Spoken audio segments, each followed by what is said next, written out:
안녕하세요. 나무 아카데미입니다.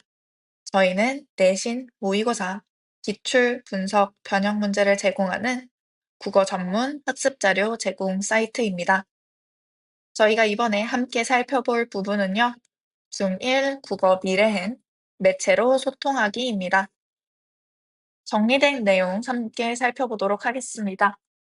매체의 발전 과정과 소통 방식의 변화입니다. 첫 번째로 책과 신문이 등장하게 되는데요.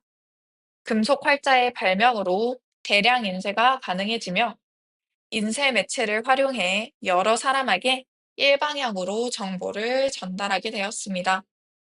이때 일방향으로 정보를 전달한다는 것은 정보의 공급자가 소비자들에게 일방향적으로 정보를 내리는 방식으로 전달한다는 것이고요. 다음으로 라디오, 텔레비전의 등장입니다.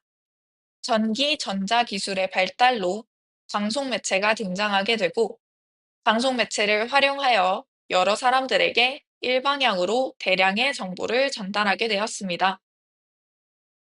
옛날에는 지금과 다르게 인터넷이 보급되지 않아서 정보의 소비자가 생산자에게 어떠한 이야기도 전달할 수 없는 구조였는데요. 이후 컴퓨터와 인터넷이 등장하면서 쌍방향 소통이 가능하게 되었습니다. 여러 사람이 쌍방향으로 정보를 전달하며 상호작용하는 것이 가능해지게 되었는데요.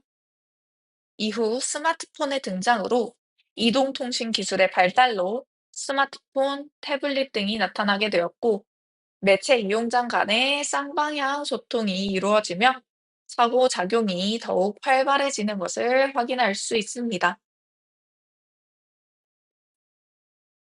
다음으로 상호작용적 매체의 개념과 종류입니다. 주로 온라인상에서 정보나 의견을 공유하거나 관계를 맺으며 쌍방향으로 상호작용할 수 있는 매체를 상호작용적 매체라고 하는데요. 이 상호작용적 매체에는 이메일, 블로그, 누리집, 사회관계망 서비스 등이 이에 해당합니다. 그렇다면 각 상호작용, 상호작용적 매체가 어떤 특징을 가지게 되는지 한번 살펴보도록 하겠습니다. 학교 누리집부터 보겠습니다. 주로 학교 생활과 관련된 공적 정보를 다룬다는 것이 중요한데요. 저희 학교 홈페이지에는 사적인 친구들과의 이야기와 같은 것들을 올리지 않죠. 학교에서 나오는 공지사항이라던가 반에서 이야기하는 공지 등 공적인 정보들이 학교 누리집에서 활용되게 됩니다. 학생이나 학부모 등 수용자에게 학교에 관한 정보 전달 및 공유를 목적으로 하는 공간이고요. 공적 정보를 주고받는 상호작용적 매체이므로 공손하고 서로를 존중하는 태도로 언어 표현을 사용해야 한다는 특징이 있습니다. 다음으로 개인 블로그 및 사회관계망 서비스의 특징인데요. 개인의 생각, 의견 등 사적 정보를 주로 다루는 공간입니다. 저희가 블로그에는 개인적으로 친구와 놀러 갔던 일이나 전시나 공연을 봤던 일들도 올리기는 하죠. 그래서 이러한 사적 정보를 다루는 공간이 개인 블로그와 사회관계망 서비스입니다. 학교 누리집보다 비교적 자유롭게 정보를 공유할 수 있는 개방적 공간이죠. 다수에 대한 정보 전달 및 공유, 친교, 개인의 정서 표현 등 다양한 목적으로 사용하는 공간입니다. 저희가 사회관계망 서비스라고 하면 흔히 떠올릴 수 있는 인스타그램이라던가 페이스북 같은 공간들이 모두 정보를 전달하기 위해서 사용하기도 하지만 친교, 개인의 정서 표현을 위해서 사용하기도 하죠. 이러한 부분에 대한 설명을 제시하고 있습니다. 또한 게시물에 해시태그를 사용하기도 합니다. 우물 정자 모양을 포함하여 글과 관련된 내용을 적으면 사람들에게 접근성을 높일 수 있게 되는 것이 바로 해시태그이죠. 이러한 기능도 활용할 수 있습니다. 게시물에 댓글을 남길 수 있을 뿐만 아니라 내용에 관한 공감 표현, 게시물의 저장이나 공유 등이 가능하여 매체 이용자 간의 상호작용이 학교 누리집보다 비교적 활발하게 일어납니다. 또한 관계망 서비스의 경우 정보를 자유롭게 공유하고 끊임없이 재생산하며 매체 이용자 간의 소통이 활발하게 일어난다는 특징이 있습니다.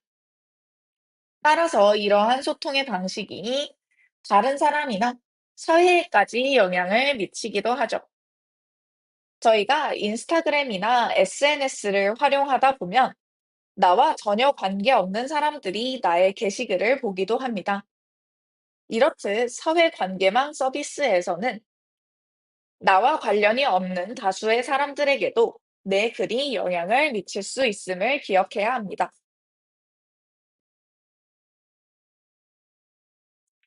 개인 블로그와 같은 상호작용적 매체에서 정보를 공유할 때 유의할 점입니다. 개인 블로그와 같이 개인의 생각, 의견, 관점을 자유롭게 공유할 수 있는 개방적인 성격의 상호작용적 매체를 이용할 때에는 자신이 공유한 정보를 누가 볼 수 있는지, 공유하려는 정보가 자신의 개인정보는 아닌지 생각해 보아야 합니다. 이러한 유의할 점 또한 개인 블로그나 상호작용적 매체에 쓴 글이 불특정 다수에게 보일 수 있다는 것을 유의해야 한 이유가 되겠습니다.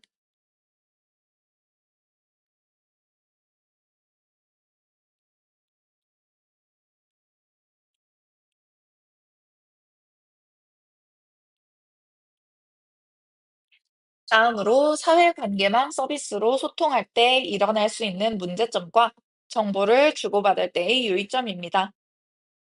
사회관계망 서비스에서는 정보를 끊임없이 재공유, 재생산, 재전송하는 과정에서 다른 사람과의 저작권이나 초상권을 침해할 수 있고, 가짜 뉴스와 같은 거짓 정보가 사실 확인 과정 없이 널리 퍼질 수도 있습니다. 이러한 위험성에 따라 자신이 공유하는 정보가 많은 사람에게 영향을 미칠 수 있다는 점을 알고 이를 책임감 있게 행동해야 합니다. 자신이 공유하는 정보가 저작권이나 초상권 등 다른 사람의 권리를 침해하지 않았는지도 살펴보아야겠죠. 또한 자신 또는 다른 사람이 공유하는 정보가 거짓 정보는 아닌지도 살펴보아야 하겠습니다. 여기까지 매체로 소통하기 내용 한번 살펴보았는데요. 이와 관련한 문제 하나 같이 풀어보도록 하겠습니다. 3번 문제 한번 풀어볼 텐데요. 영상을 잠시 멈춰두신 후에 문제를 풀어보시고 함께 살펴보도록 하겠습니다.